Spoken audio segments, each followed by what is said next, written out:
the backdrop for everything we're going to talk about tonight is really the fact that people are busy, they're distracted. When someone ends up on our website, we want to help them get the information that they need and that they're looking for as quickly as possible with as few distractions as possible. And the better we can do that, the more of these people we're going to hear from. If we make it too hard for people to find what they're looking for on our websites, we're probably going to lose them, either to frustration or just because their time has been cut short and they need to go do something else. So the more clearly we can present our information and the quicker we can help people get to the information they want, the more successful we're going to be. So that's kind of the backdrop for everything. We'll start by talking about the home page. I'm sure you all are familiar with that term, but the home page is the page that's your domain name. So let's say I am DaveRuch.com. So if someone's visiting my website and they go to DaveRuch.com, that's my home page, and that's going to direct them to all the other pages on my site. So the primary goal or job of your homepage has one very distinct job, and that is to get people to the information they need to get to or want to get to as quickly as possible. To that end, the first sort of best practice I'm going to share with you is to consider keeping your main navigation, and I'm going to show you some examples of what I'm talking about in a minute. Keep your main navigation to as few choices as you can. Now, this is not to say that you shouldn't have, if you have 50 pages worth of content you want to put on your website, that's great. But when someone first lands on your site, they shouldn't see links to all 50 of those pages. So you want to really think through this, and I've got a little exercise to share with you in a minute to help you think through it. But you want to think about, put yourself in the mindset of your visitor, the person who's coming to your website. What is it that they're looking for? What is the information they're looking for? Who are they? What kind of performance are they interested in booking for you? Or perhaps they're coming to hear or see what you do. But think about sort of the main goals of those people who are visiting your site. And that's really what you want to kind of focus your main navigation on. And again, as few choices as possible in your main navigation. Everything else can kind of come off of that. And I'm going to show you some examples so we don't get too abstract here. So hopefully you're all seeing, this is a website. I'm not picking on this person. I don't know this person personally. If you do, please don't let her know I was picking on her website. So what we have here is a website that, in all of my experience, is doing exactly what you don't want to do, which is, this is her main homepage. So when someone first lands there, as you can see, they're presented with how many different links? I mean, I can't even count how many different choices there are for the visitor to have to sort of weed through to find what they're looking for. This is exactly what you don't want to do. You want to give your visitor, when they first come upon your homepage, actually two goals. I said, the main goal is getting people where they need to go within your site, and that's true. The other goal is to give them some feel very quickly, and hopefully visually, some feel for what it is that you do. So this gives me no feel for what she does unless I feel like reading all of that, which pretty much nobody does unless they already know they're really interested in this person. So it gives me really no feel for what she is or what she does, and it gives me a dizzying array of choices for places to go. And I'm probably going to get overwhelmed and just leave this website pretty quickly because it's going to be too hard to find what I'm looking for. So this would be an example of having way too many navigation choices, all of which are being given equal prominence. So to contrast that, I'm not going to use my website very many times as an example, but I am going to use it in this case. This is my home page, and even this, for me, I think is a little too busy, but essentially you've got an image that hopefully tells a lot about what I do. There's a guitar, right? So I'm a musician. There's a microphone. But I'm sort of looking as if I'm maybe amused with an audience, or perhaps I'm about to tell them something. So a lot of my performing has to do with sort of educating while I entertain, that sort of thing. So my hope is that the picture sort of tells something already about what I do. I like to interact with audiences, hopefully coming off as sort of warm and friendly. I interact with my audience as well as play music. And then for the navigation choices, you see three main things. you see performances for adults, you see schools, and you see children's and family concerts. My thinking here is that most of the people visiting my site are going to be interested in one of those three categories. And my site is designed not as a fan site, not as a site for people who are interested in checking me out and becoming a fan of mine. My site is really, the entire thing is geared towards booking. It really speaks directly to the people who are in the position of booking performers. So my three choices that I'm giving you here are these. And people pretty much, from my analytics, I can tell, they choose one of these three things. Now up here, it's a little bit hidden, but it says menu. So you can get a lot more options here, right? But they only reveal themselves. So if you don't see what you're looking for in the main navigation here, then you can choose menu and find my calendar. You can find about me. But I've decided that these three things are the three most important, and I'm making them real simple for people. And what I see as a result of this is a very low bounce rate. A bounce rate is someone comes to your home page and then they don't go any further into your site. They come to your home page, they look around for a second, and they leave. So most of my website visitors that come to my home page end up going at least one page deeper into my site, which is exactly what we want. We're going to talk about maybe a couple other things within here later. That's my recommendation for your homepage navigation is think about sort of who your visitors are and what the most important things are going to be to them. And here's a little exercise you can do. We're not going to take the time to do it now. For kind of organizing and titling your pages, if you're rethinking how you want to do your navigation, put yourself in the shoes of your visitor and make a list of the most important things they'd be looking for on your website. So not the things that necessarily that we want to tell them about us, but the things that they want. Make it about them. And if you have more than one type of visitor or type of performance, you'll need more than one list. So you've got these lists of what people are looking for, and then now go to your website. How easy are you making it for them to find what you need? How could you retitle or reorganize your pages to help them get what they need more quickly?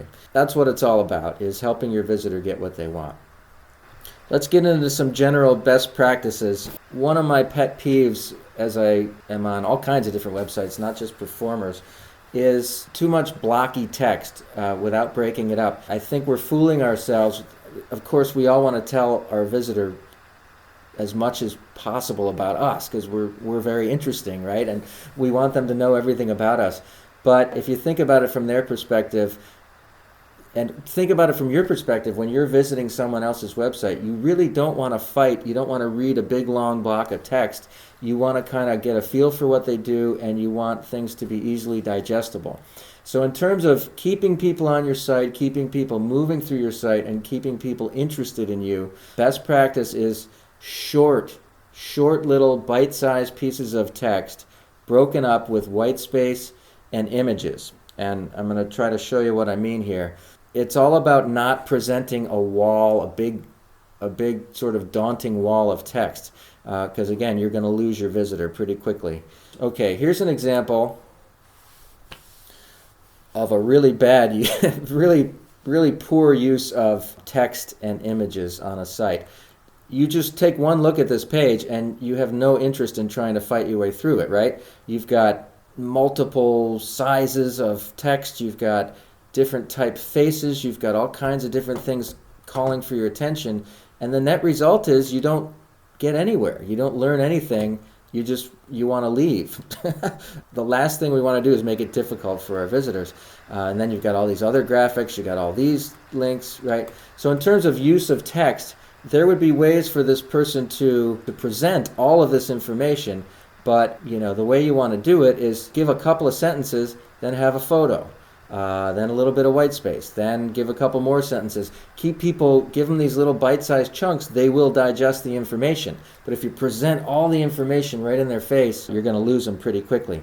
So this is an example of really poor use of text and not enough images. The next one we're going to look at is somewhat better. This, at least she's using one font, right? So they're not different, bold text all over the place and different things calling for your attention. This sort of leads you right down the page and shows you, okay, if I want to learn more about this person, here's where I do it, right?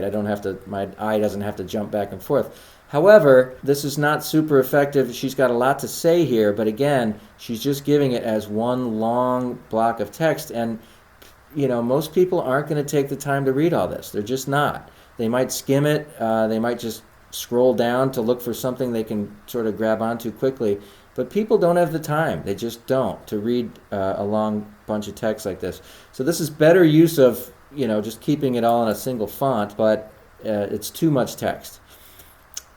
This is a guy I thought did it really well. This is his bio page, and as you can see, he's broken everything up into these little chunks, these little bite-sized chunks, each of which has a nice little heading.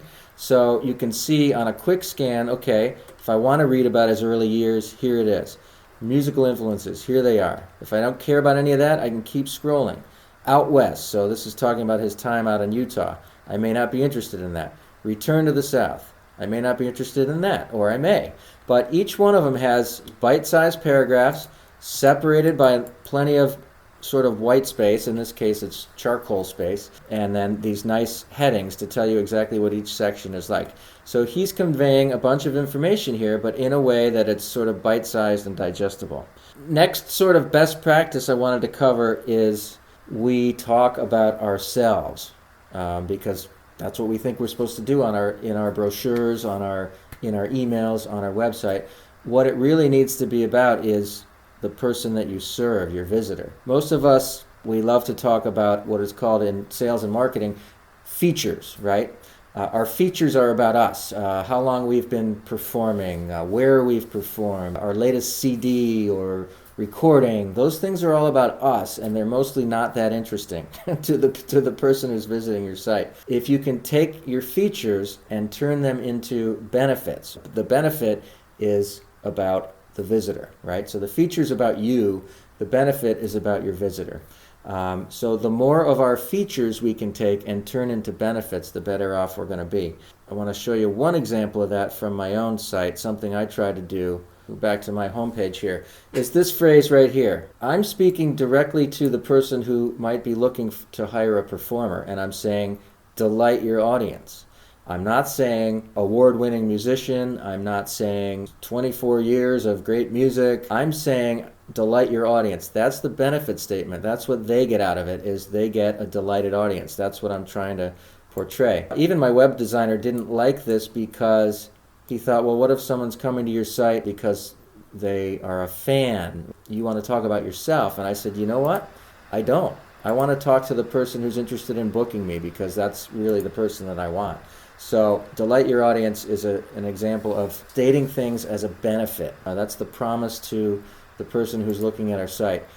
I've got an exercise here I'm going to leave you guys with for this particular best practice, which is getting from features to benefits. And this is a wonderful, I've done this exercise myself. I suggest you all take some time over the next couple of weeks and do the same thing.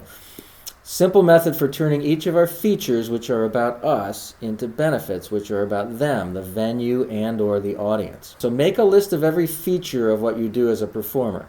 For instance, how long you've been working in your field, awards you've won, recordings, notable gigs that you've done, etc. So you've got a list of all your features, right, which are all the things we tend to think we need to say about ourselves on our websites. Write down why each feature is important. So number of years you've been performing, well, that's important because it shows you have experience, right? So that's an example of that. Then take the why is it important, and ask how does this connect to the desires of the person who hires you. You're turning your feature into what it gives to your visitor. What does it give to the venue? What does it give to the booker? And then number 4, get to the absolute root of what's in it for that person based on their needs. Those are your benefits. And the more you can start to frame all of your writing on your website, and especially your headlines and things like that, to the person who's visiting and away from just talking about yourself. Very powerful. And this goes back to the days of Dale Carnegie and the old Mad Men advertising executives from the 1950s. They used to say, features tell, benefits sell. So features tell about us. The benefit is what sells you to your visitor. The next best practice I wanted to cover is social media icons. Some of you may be active on various social media sites, You probably have a social media icon or two on your website. I want to show you a good way to do that. I discourage you from another way of doing it. Here is a great way to do it. This is another website I just came across in doing some research for this presentation. Looks like a blues band or maybe an R&B band. Their social media icons are down here in their footer, but they're not super prominent. This is exactly what I would recommend, and I'll tell you why. Colorful, prominent social media icons are going to encourage people to do what? They're going to encourage people to leave your website, which is where you want them. You want them on your website. These encourage people to leave your website and go check you out ostensibly on social media. But what happens the second they get to Facebook to check you out? Oh, look, there's 4 more notifications from my friends. Off they go and never to be seen again. Very unlikely that you're going to get these people back to your website at any point. And our goal is to have people on our websites, not to give them an invitation to leave the website to go somewhere else. So it's important to, if you have a social media presence, give people an opportunity to connect there if they want to. But don't make that, the sort of first thing they see on your site. You go to some websites, you see these big candy-colored Facebook, YouTube, etc. Once people go there, they might check you out there for a second, but they're off your website and they're probably not coming back. So by contrast, I thought these guys did it great by having them really downplayed here, down in their footer. By contrast, here's a website where sort of my eye goes directly to this Facebook icon. It's sort of the most colorful thing on the page for me. As I scroll down, is my eye goes right here, and should I click on that, I'm gone. I'm off their website. So this is an example of how not to do social media icons. I would encourage you to take any color out of them and just keep them sort of small and at the bottom.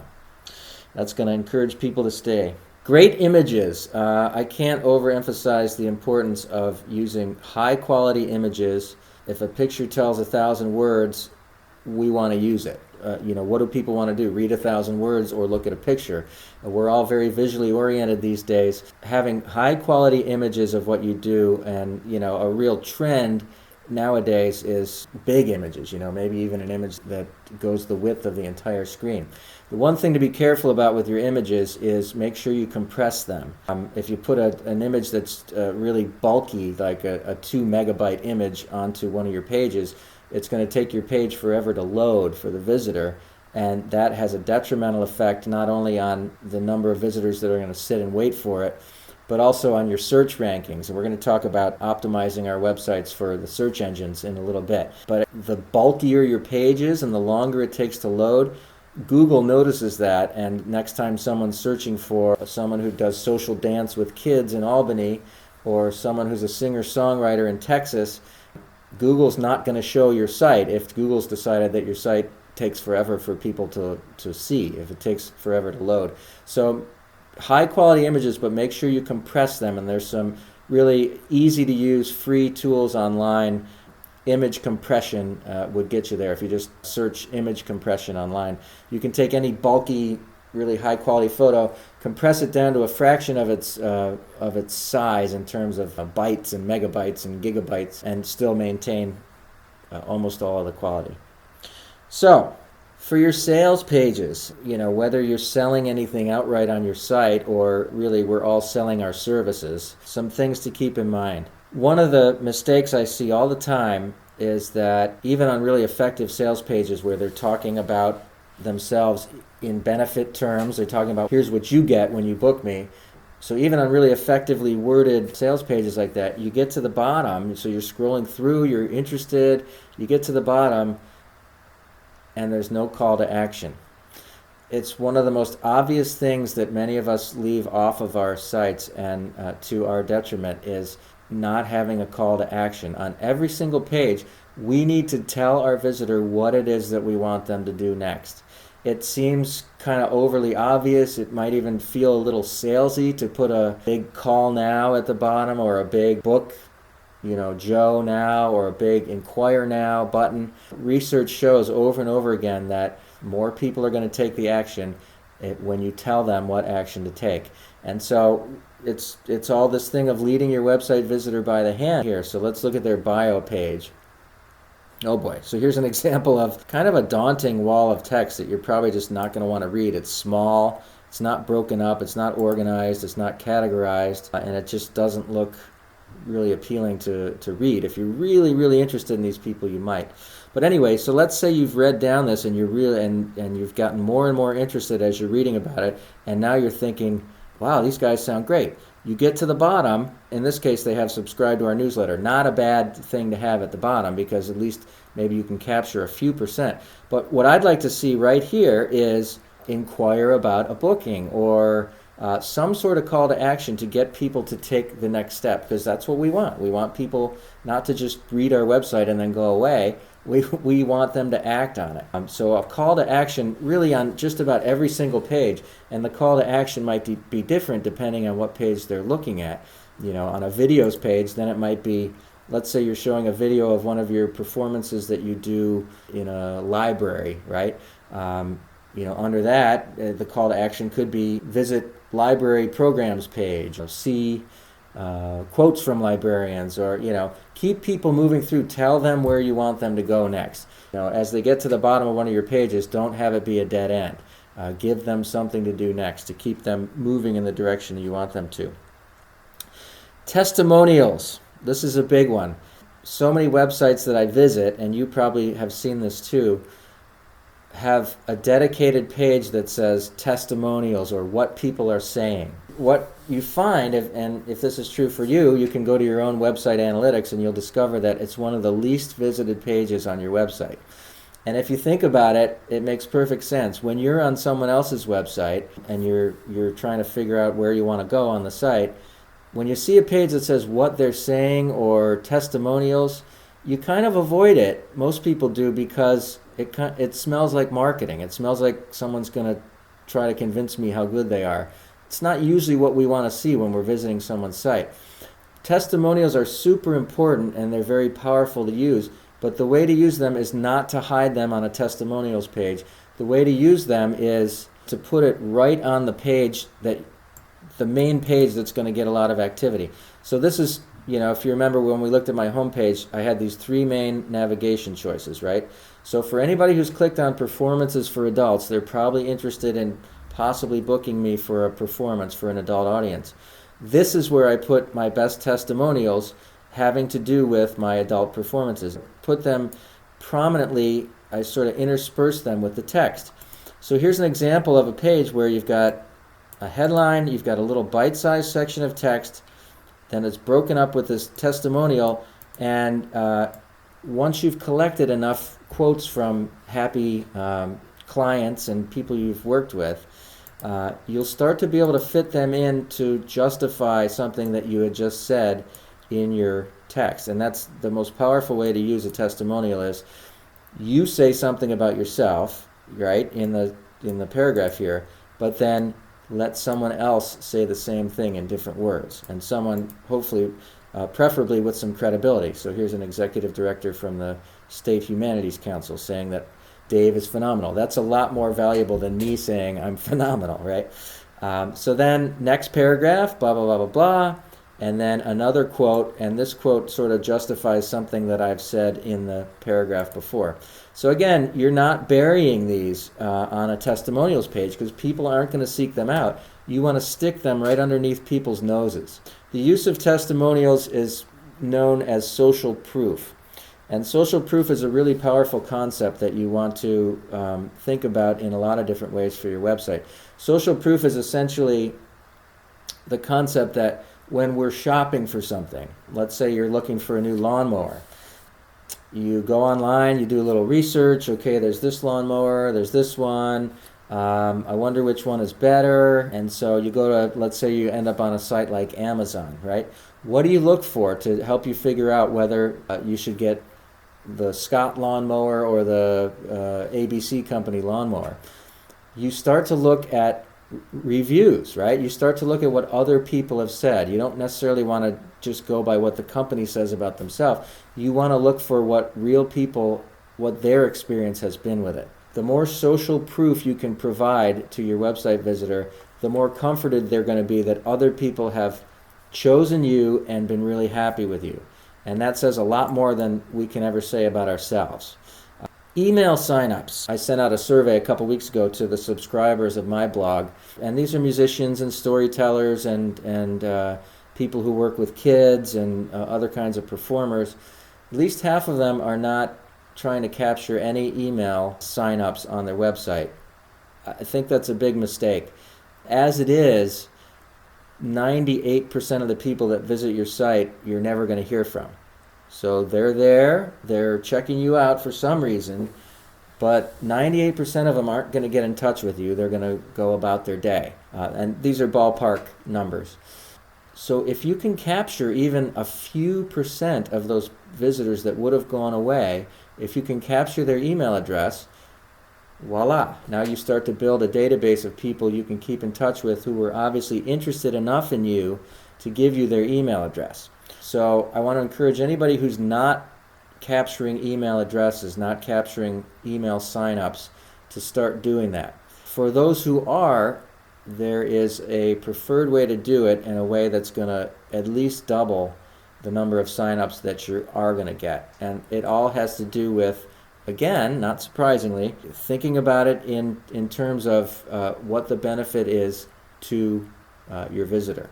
So one way to do it, and this is the way a lot of people do it, is they say, join my email list, right? That's the worst way to do it. And the reason is, you're not telling the person that you're asking to join your email list what they get out of it. All you're saying is, join my email list. Well, why would someone want to join your email list? You're not saying what they get. You're not saying what the benefit is. You're not saying what you send out or how often or promising them anything. You're just saying, join my email list. 99% of people aren't going to take you up on that. So the best practice here is to offer some kind of what's called a lead magnet, or at least some sort of benefit statement to let people know what they get out of it. So how about join my list for musician 3 new songs delivered to your inbox? Or join my list and get my 5 best tips for hosting a successful performance. This is a really powerful one because, again, if you have your visitor in mind, this is someone who books performances. So would they be interested in a checklist of 5 quick things to make every performance they host from here on better? Probably. Would that also demonstrate that you are someone who has done a lot of successful performances and has some advice to share? Yes. Would it also indicate that you're someone who's helpful and likes to give back? Yes. Will you increase your email signups by offering something like that? Absolutely. You'll double them, triple them, or even more. So create something, at the very least, give them a benefit statement. Tell them what they get by joining your email list. And preferably create something, even just a little 1-page sheet that they get when they join your email list. That's going to be 5 tips for hosting a performance, or you can tailor this to what it is that you do. All right. You can divide your website traffic loosely into 2 categories. People who already know about you and are coming to your website to find out more about what you do. Maybe they've heard about you from someone else. Maybe they saw you somewhere and want to learn more about what you do. So that's one type of website visitor. But there's another type that most of us could be doing a better job of getting more of, and that is people who've never heard of us before but are searching online for what it is that we do. Let's just use the example of a musician, a singer-songwriter in Texas, right?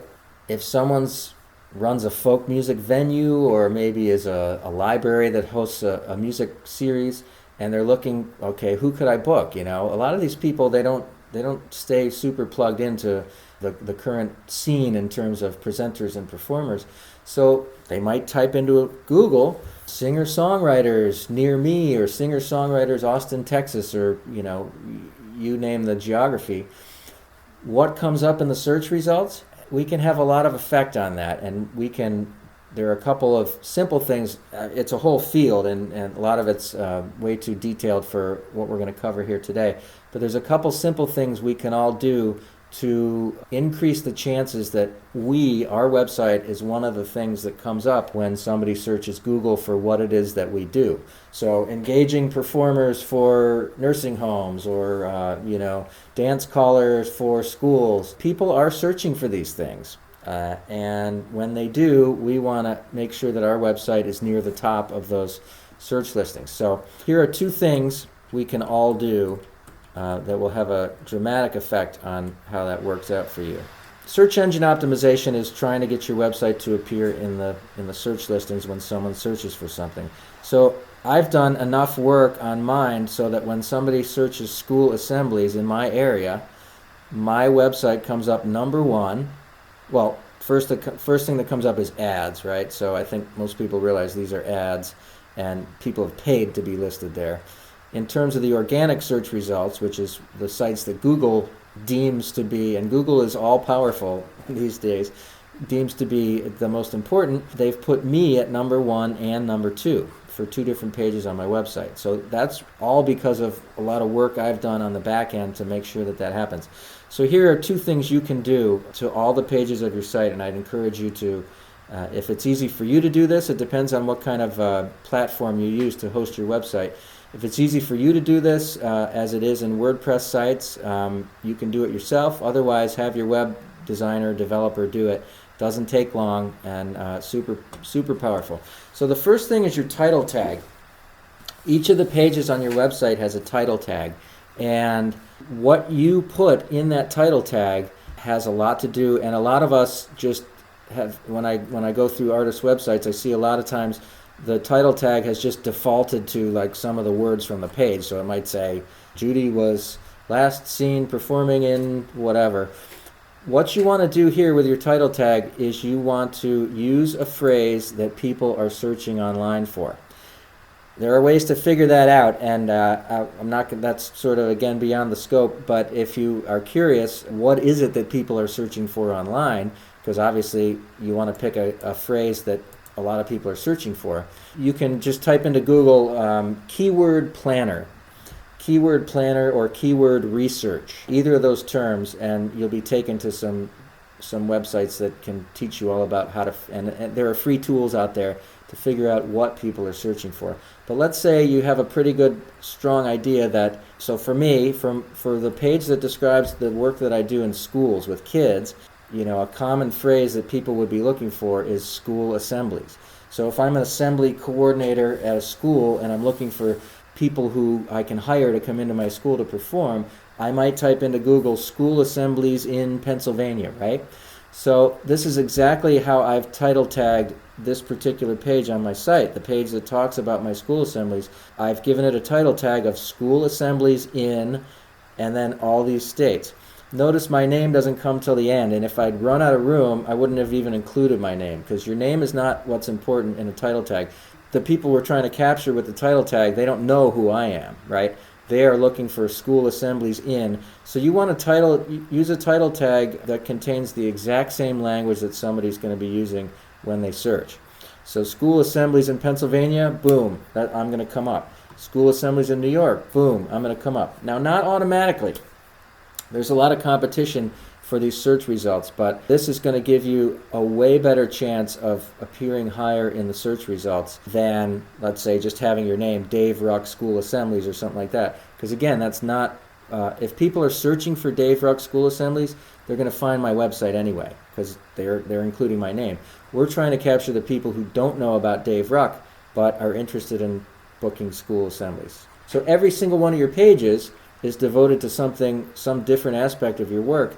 Give each page a different title tag, thinking about what it is that people are searching for to find that service that you offer. The second thing you can do, again, super easy, is to tweak your meta description for each page. Now, your meta description is something that doesn't even appear on your website. It's only something that appears in the search. It sort of is an indicator to the search engines to signal what it is that page is about. So you have two goals with your meta description, and again, this is something that can easily be customized for every single page on your site, and I suggest having a different meta description for every single page of your site. Two goals with your meta description. One is to make sure you include that same key phrase again, so school assemblies in my case, because it's another strong signal to Google that, okay, this page really is about school assemblies. Your other goal with your meta description is this is what's going to entice someone to either click on your link or not, right? So if you think about the way search results look, you've got, well, let's just go up here. You've got a whole list of search results. How do you decide which one of these you want to click on? Well, you read this little snippet, right? And that's what's going to either trigger you, okay, yeah, that sounds like a page I want to look at, or not. So that's your meta description. So with your meta description, you want to include the keyword, school assemblies, the key phrase, and you also want to, with your text, hopefully entice people to click on that link. Those are your two goals with the meta description. Doing those two things, customizing every one of your title tags and every one of your meta descriptions, you're automatically going to have a better chance of showing up higher in the search results, which is what it's all about. And people discovering you who'd never heard about you, and once they're on your site, hopefully they're inspired to want to contact you for a booking. One more thing I want to cover, mobile responsiveness. At this point, I think most of us are aware that our websites need to look good, not only on a laptop or a desktop computer, but on one of these. Something like 50 to 55% of all website traffic now is coming from mobile phones and or tablets like an iPad. And so fewer and fewer people who are visiting your site are actually on a sit-down laptop or desktop computer. Lots of people are visiting from their mobile devices. So you want to make sure not only that your website looks good on a mobile device, but is actually optimized for a mobile device. All modern platforms just sort of automatically will reformat your website so that it looks good on a mobile device. But with that much website traffic now coming from mobile devices, it's absolutely imperative. A couple things to look for there. Whether you have an iPhone or you know someone else, you don't, but you know someone else who does, pick up an iPhone and go to your website and start looking around on it. Things to look for include, if you have to scroll left and right in order to read the page, it's definitely not mobile responsive, and that's going to set you back. If people have to work too hard to use your site on a mobile device, again, they're not going to do it. They're just going to move on to the next, whatever they're doing after they are on your site. So if you have to scroll back and forth, that's not good. If the text appears too small, that's not good. On a mobile device, the text needs to be of a certain size in order for people to be able to read it. If the images reformat in a weird way or things become very disorganized once you look at it on a mobile phone, those are all signals that you need to have your website optimized for mobile. Again, any of the modern platforms just are going to enable that automatically. If you're using an older style website, probably best it's your earliest possible convenience to move to a modern format that's going to be mobile responsive. Another really good free tool to use to see how Google sees your website, because the other aspect, not only do you want to be mobile responsive so that your visitor on a mobile device has a smooth experience, but Google is now penalizing websites that are not mobile responsive by not showing them in mobile search results. So if somebody's sitting in their car and they're searching Google for singer-songwriter Austin, Texas, and your site is not mobile responsive, it's not going to show up on those mobile search results. Google offers a free tool here, google.com Webmasters Tools Mobile Friendly.